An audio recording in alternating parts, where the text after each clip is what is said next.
This is Paul McGuire, and you are listening to the Paul McGuire Report. I'm giving you an analysis of current events happening in this nation, America, and around the world, according to the lens of Bible prophecy and from a biblical worldview. Our purpose is not to be political. Our purpose is to offer an analysis through the lens of believing in God's Word and believing in the reality of the infinite, personal, living God of the universe. The election debates, the final debate, my observations in context with the overall process, which will be over rather shortly, but the truths discussed in today's program will be alive and well for years after. So this program is not time sensitive in the sense that the truths I'm going to discuss are going to be around for a long, long time. First of all, my purpose here is not to, again, be political. My purpose is to be analytical and to be fair and to be objective. I don't find the media, most of the major media, the overwhelming part of the major media, to be fair or objective by any objective standards except their own. On the basis of fairness, logic, reason, simply numerically counting, for example, in debates, the amount of time one candidate is asked very, very tough questions by the moderator versus the other. A simple numerical counting will tell you whether or not it was fair, for crying out loud. It didn't surprise me. It didn't surprise me, especially the last one, because the individual who was responsible for it, there's always been my perception that from day one, this individual has an agenda, a bias, a point of view, based on his who his father was and who he is. Okay, I found it very interesting that as soon as one particular candidate early on in the debate had been very successful early on in the debate, and the momentum was building up in favor of this particular political candidate, that the moderator selected a question that was clearly designed, because it was irrelevant to the discussion. It came out of it would have been legitimate to have asked that question later on in the debate, but it didn't fit at all in what the subject matter was. So the moderator had this question ready. That's what I'm saying. The moderator had this question ready because it was an inflammatory, accusatory question designed, in my opinion, to derail that particular candidate's momentum, pre-planned, and throw it on the side of the other candidate. I would say that all of the debates didn't surprise me to find out that WikiLeaks said that, I don't know if it was WikiLeaks, but it didn't surprise me that emails were discovered that prove that one of the candidates had a list of questions given to that candidate before the debate. Didn't surprise me at all. I could see it in the debate, for crying out loud. I mean, if you've been in the media like I've been in the media, talking to and being interviewed by many of the people that you see, and being in their newsrooms, but just being an objective thinker and somebody who has debated some of the very toughest people there are on the biggest cable news network shows, which I did for over 10 years on a continual basis. It was obvious to me what was happening. It is rigged, period, plain and simple. Because this candidate, it was obvious to me by the way she answered her questions and by the way that the questions were asked, it was absolutely obvious to me that this candidate was given a list of those questions and had plenty of opportunity to prepare for them in advance.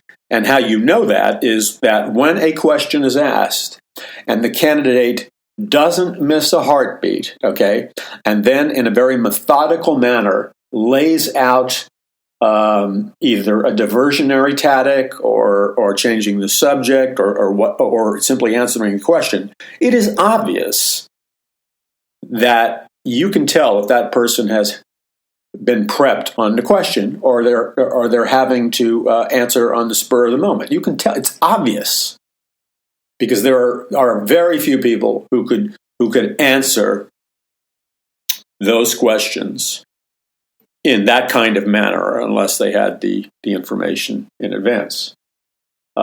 It's not saying that there aren't gifted debaters on both sides of the fence. Of course there are, but nobody's that gifted. And I would suggest to you that in the final debate, there were questions given out in advance, because I saw the same thing materialize. And I would suggest to you also that the moderator, who everybody boasted was non-biased, I didn't believe that for a second. The minute the energy went towards one candidate, the moderator flipped a switch with one pre-planned question that slammed and threw up a lot of emotional energy and defensiveness, and it was designed, pre-planned, by the way, because the candidate that it then benefited expected this to come. See, I mean, we're talking about a rigging of the debates on a far deeper level than you could possibly imagine. Now, many people probably wouldn't have believed me if I'd said this a couple of weeks ago, but now that there's email evidence proving it, and a major member of one of the political parties may have to resign over it. Now that people have seen the documentation of the rigging by giving a candidate the questions in advance, you know, I think we're all in the same boat now, that we recognize that anything is possible, and anything was possible. And then I must say, and I'm trying to make this as nonpartisan as possible, but I must say this complete science fiction movie that the Russians are behind it, that you keep seeing leaked by sectors of government, by political campaigns and candidates, you can tell by the way that they have put this forth that they were initially very sheepish about it. They were nervous. But as they kept at it, and you got to give them credit, you have to give credit to any candidate or party. I mean, you know, let's be very blunt here. Politics is dirty. Politics is war. And if you think it's a fair game, or it's ever been a fair game, you're a fool. So you can't just blame this candidate or this party or that party. Politics has always been a dirty game, and it's always been a game of war. And there's always hidden financiers, and there's always hidden payoffs, and you shouldn't be stunned. I mean, what else is new? This has been going on since elections began in every nation of the world. So you have to say, given the rules of engagement, which are that there are no rules, one political party in the United States continually understands the political process and the political game much more clearly than the other does. And you know what? Growing up in New York City and growing up on the streets of New York City, you learn really quick as a young kid that if you want to survive, you got to get street smarts, and you better get them fast, and you better know how to defend yourself, and you develop one of the first things that somebody with street smarts develops, a street fighter develops, is a heightened perception, an understanding of the kinds of games that go down, and a sucker gets taken down. Now, the other candidate's a very astute business person, and he has street smarts. But I would say that the party he's part of acts like the Bozo the Clown party on a regular basis. I mean, the mistakes that they regularly make, they leave themselves wide open. And so if they lose, the other party plays hardball. The other party plays wiffle ball. I mean, this particular candidate who ran last time, who is not a Christian but has many Christian-type values, this guy, first of all, who runs Leave It to Beaver for a candidate for president of the United States? Who in his right mind, which political party in their right mind runs Leave It to Beaver candidates in the sophisticated post-Christian age that we live in? Only a bunch of fools. So the other party and the other candidate, to their credit, are tough as nails, and they play dirty because they play to win. Now, having said that, it's rigged because the other candidate and party benefits from a completely rigged system where the major media, not even partially, is overwhelmingly behind this candidate and is overwhelmingly united in destroying the other candidate. And the one big news network that kind of masquerades as being fair, come on, really? Do you believe that? Have you gargled in the Kool-Aid and swallowed it that long that you really believe that? They have some good journalists, but they're the exception. The overall organizational structure of this so-called fair network is they're the same as the others. They're playing according to the same rules. And case in point is their moderator, who, to his credit, what separated him from the other moderators and made him more dangerous, by the way, and he was far more effective, because he was able to create an aura of being fair, although not everybody bought it.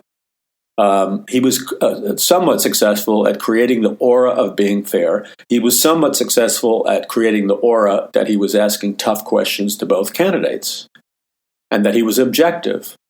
And he was far more subtle than the egregious, in-your-face, hardcore bias of the previous moderators. So that's to his credit. And he actually asked some tough questions of the other candidate. But he certainly wasn't objective or fair. He was just relatively more fair than the other ones. But he's in the game because at the critical moments, on cue, he came up with the rescue questions that rescued the other candidate. Now, the Russians are reading the emails? That's like H.G. Wells' movies, Invaders from Mars. It's like blaming it on the Martians. The Russians have nothing to do with this election.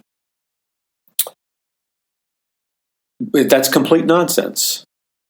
It's a complete fairy tale. And to hear it reported by the moderator talking about 17 intelligence officials agree it's the Russians. Oh, really?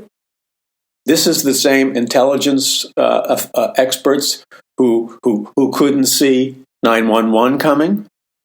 This is the same intelligence experts who couldn't see practically anything coming? No, they don't have a clue who did this. I mean, they know where they went to, but they don't know who's the conduit. Mysteriously, at least one staff member for one of the parties mysteriously died shortly after the release of the email. So it would suggest to you that the information is being leaked from the inside. This thing about the Russians is nonsense. But here's a psychological principle that you need to be aware of when you're trying to be discerning. There is the psychological principle called the big lie. The big lie, which I talk about in detail in my book, Mass Awakening. The big lie was promoted at the highest level by Adolf Hitler. And Hitler explained in his writings, I believe it was Mein Kampf, I quote him in the book Mass Awakening. He talked about why the big lie worked. And the Nazi propagandists, and they were experts at propaganda and mind control and indoctrination, as is our media, by the way. They just come off like wolves in sheep's clothing. But the big lie, Hitler said, it's easier for middle-class people and working-class people to be deceived by a big lie or a giant lie than a little one. And Hitler explained the psychological mechanics of why that works. He said it's because middle-class people and working-class people, they have values, Hitler said, and they could see themselves telling little lies, or, lies here and lies there at a certain level. The middle class and working class will tell lies in their own personal lives. So they believe that, candidates or whatever will tell the same kind of lies they tell, which are relatively small lies in comparison. They would never consider, in their wildest imagination, Hitler understood this, that the middle class and working class would never tell a giant lie. It's inconceivable to them that anybody would do that or believe it. And therefore, because it's inconceivable to the average middle class, working class person in America that anybody would tell a truly big lie or a giant lie, they're wide open to be lied to because they don't think anybody would dare to do that. So it's easier for a politician or a political party to tell a giant lie, like the Russians are behind the leaks of the emails, because it's such a big lie that the middle class and working class most often won't question it, because what they're saying psychologically to themselves, well, nobody would tell a lie that big, so it must be true. But the exact opposite is true. The politicians will tell the little lies, and the working class and the middle class will jump on it and not believe it. But for some psychological reason, which Hitler understood, when it comes to a big lie, at first it sounds outrageous to them, but they're far more apt to believe the big lie than the small lies. Thus, the bigger the lie, the better. Whether it's global warming or whether it's the Russians, I want to laugh when I hear this. That goes back to the days of Joseph McCarthy, where the liberals were ready to crucify him because he said there was a communist conspiracy in the United States. So now the left in the U.S. is using Joseph McCarthy's theories by saying the Russians. Well, no, it's not the Russians. It's internal leaks.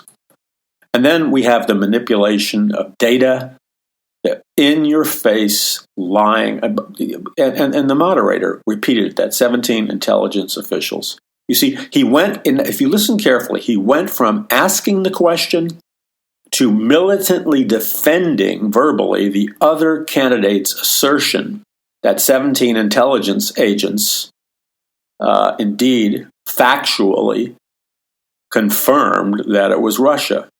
That is not true.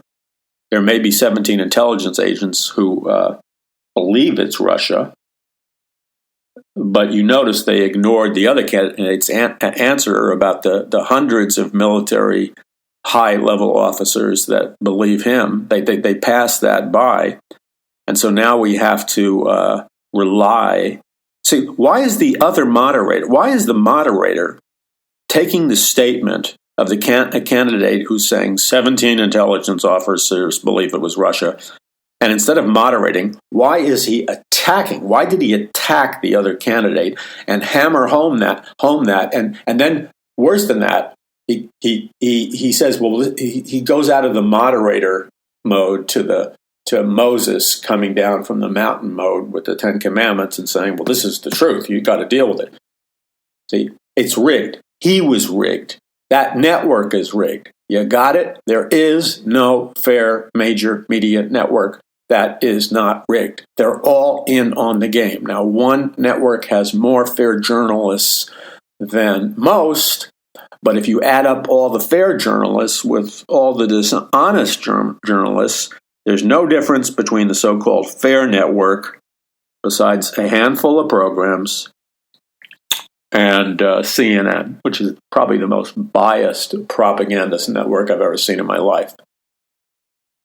I turn on the television in the morning to get some analysis of the debate, and then, the so-called fair network, everybody on their panel is just attacking the candidate and promoting the candidate they like. Even so much, this is outrageous for a news organization to pretend to be fair, for a news organization or a network to pretend to be balanced, and for a news organization to pretend to adhere to journalistic standards. And then you have these, four bimbos with the high heels and the legs. They attack Donald Trump constantly for these supposed discretions.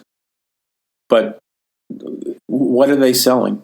What is this fair and balanced news network selling? In the movie industry, they had a name for it. I was in the movie industry for a long while. And I don't want to offend anybody, but there was a name for what producers and directors wanted and Hollywood executives wanted, because it sold movie tickets. And it's kind of a crude name. It consisted of two words, blank and blank.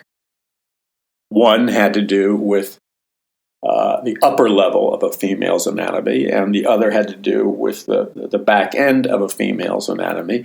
And whether it was Baywatch or whatever, the standard rule in Hollywood is give us more, and that you would use these vulgar words. Okay? So this balanced and fair, supposedly Catholic, Christian-leaning news network certainly has more blank and blank, focusing shots on the chests and the I'm trying to be polite, the back area of a woman. Because look at those cutaway shots. It's always on the legs, the high heels. Believe me, they know what they're doing. So complete no journalistic integrity, because in the middle of the heat of the so-called journalistic analysis of the debate, two of the women militantly say that they're voting for the other candidate. Now, how is that even remotely objective journalism with even remotely journalistic standards? It isn't. It's prostitution. And if this news network was serious about having higher journalistic standards, they wouldn't allow it. And they've allowed a number of men and women on their network to openly come out and say they're for this particular candidate. And at the same time, they give these people the analytical power to decide the fine points of debates and the platforms. How can they possibly be fair and balanced and analytical when they're biased? And they allow some to be biased conservatively in favor of the other candidate. One particular guy's show, he is definitely in favor of the other political candidate. But to Bill O'Reilly's credit, Bill O'Reilly was asked who he's voting for, and he says, to his credit, I will never reveal who I'm voting for. You see, he his bias may leak through every once in a while, but we really don't know where he stands. We suspect where he stands, but But you have to give him credit. At least he tries to be objective. At least he tries to be objective, and he doesn't prostitute himself by saying who he is endorsing. So I would say he is one of the few he's not perfect, but he's one of the few journalists we have left. Now, the other thing is this everybody was laughing at this candidate, making fun of him. We have the initial very vulgar, objectionable, sexual, demeaning statements he was caught making to, I guess the guy's name is Billy Bush, by the way, who is a member of the Bush family. And let's look at the Bush family. They're one of the most powerful political dynasties in the United States. And all of the Bushes, Jeb Bush and George W. Bush and George Bush Sr. and the other Bushes and the mother Bush, and etc., have all come out in public records saying they will absolutely not vote for the Republican nominee, which is a complete violation of their pledge and of their commitment to the Republican Party, which, in effect, is the same thing as telling people to go vote for the candidate of the opposite party. So it exposes the Bush family for what they are. They were never conservatives. They were never Republicans in the true sense of the word. They are globalists. They are proponents of the New World Order. That is who their loyalty is.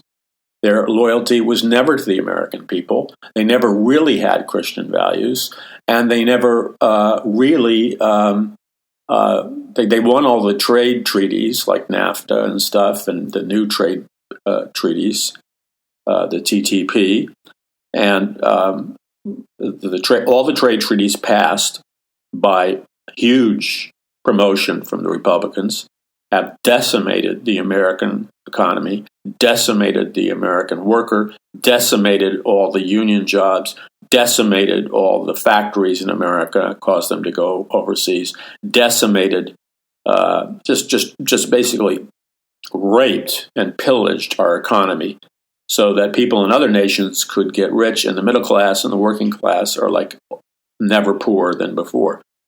Care of the Bush family.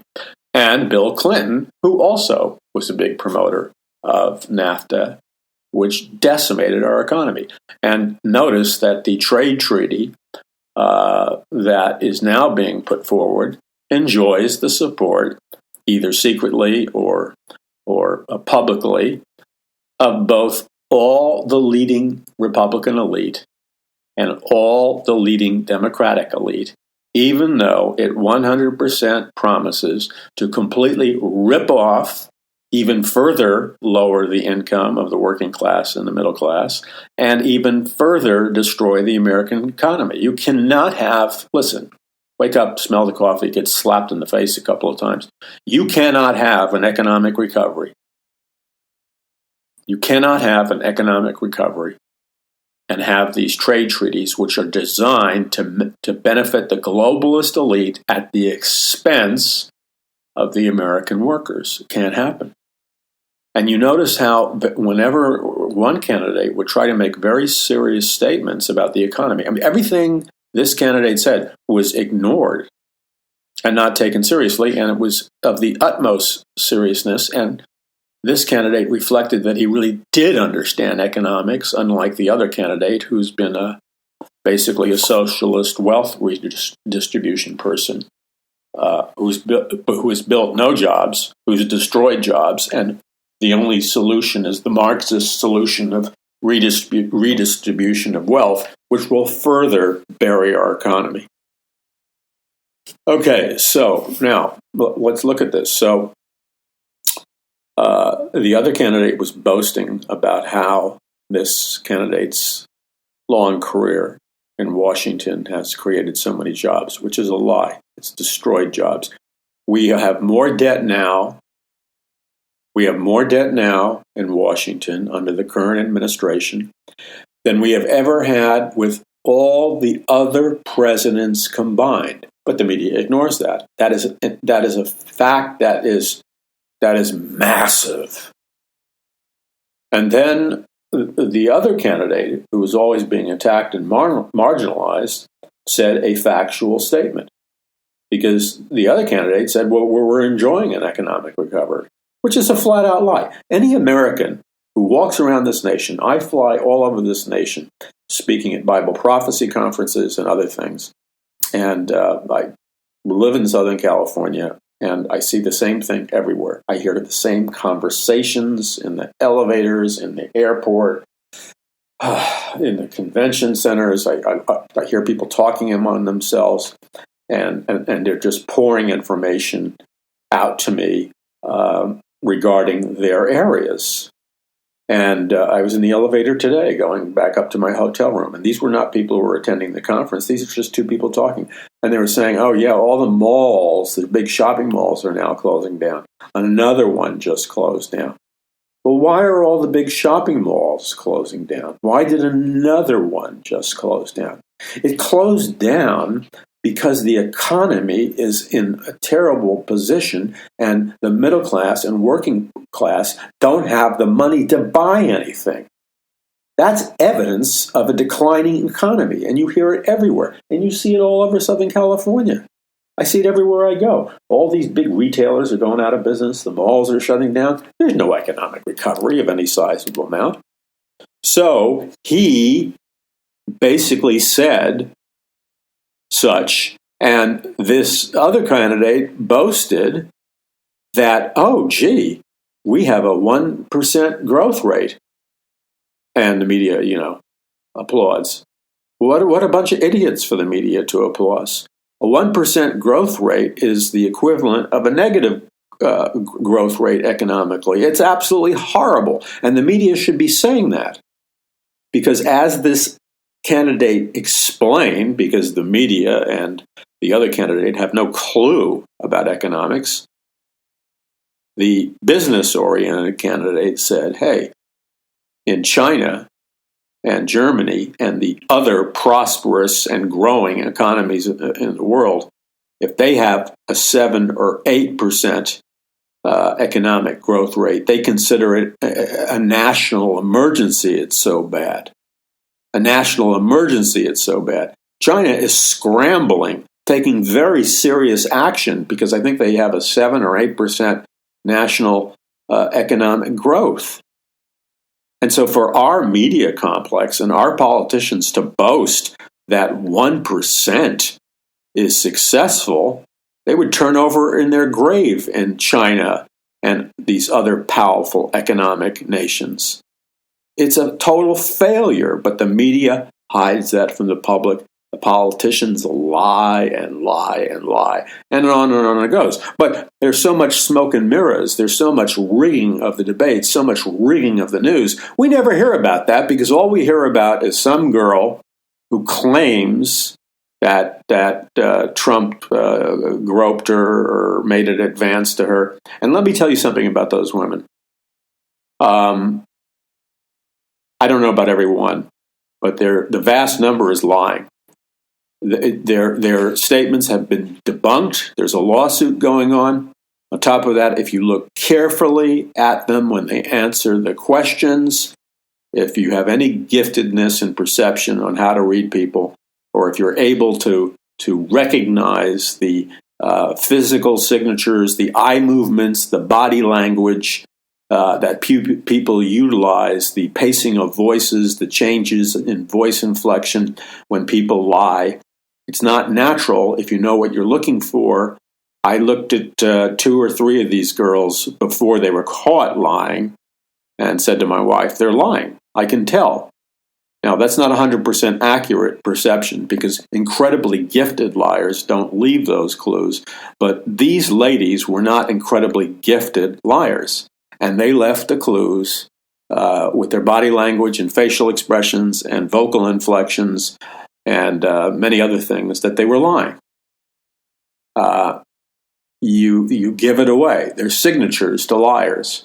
and they were lying. And so it didn't surprise me that people came forward, such as a guy on a plane, and said, this girl, man, I knew she was lying when I first looked at her. And then she got up there and made it this big story. It turns out to be a lie because there was a male passenger on the plane and said she was all over the political candidate that she accused of groping her. She was all over him, and was, I don't want to get explicit. Okay. So, and then she turns around and blames him. And the witness who was on the plane said he wasn't doing anything. And she boasted to him. The woman who was claiming she was groped boasted to the woman that this is my once in a lifetime chance. And she meant it in a way to kind of like seduce myself, a billionaire, so I can be a rich woman. And then the candidate's wife denied that she ever met this woman whom she claimed to have met. But the media doesn't cover that. See, the media doesn't cover that. Nor does the media cover very, very.